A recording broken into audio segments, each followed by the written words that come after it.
অসমৰ আটাইতকৈ আমি বেনিফিটেড কোড হৈছোঁ, কোনটো ইণ্ডেক্সত আমি আটাইতকৈ বেনিফিটেড হৈছোঁ, আটাইতকৈ ইণ্ডেক্সত আমি বেনিফিটেড হৈছোঁ পভাৰ্টি কমোৱা।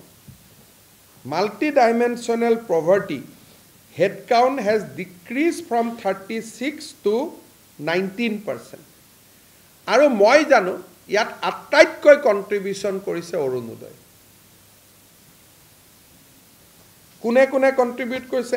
MGNREGA, Deendayal Yojana, rural livelihood mission, Ayushman Bharat সব আছে।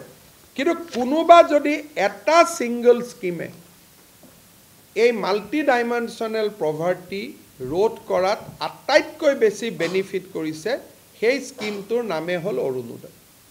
যেতিয়া এখন ৰাজ্যত 27 লাখ পৰিয়ালে মাহৰ 10 তাৰিখে 1250 টকা পাব, বিনা পইচাৰ চাউল লগত থাকিব, এনৰেগাত কাম কৰাৰ সুবিধা পাব, পভাৰ্টি অটোমেটিক কমিব।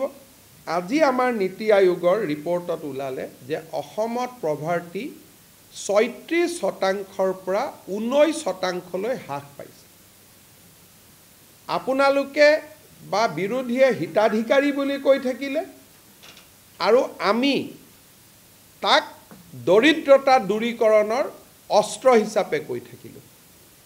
আৰু আজি আমাৰ ৰিপৰ্টত আহিলে যে উই হেভ ৰিডিউসড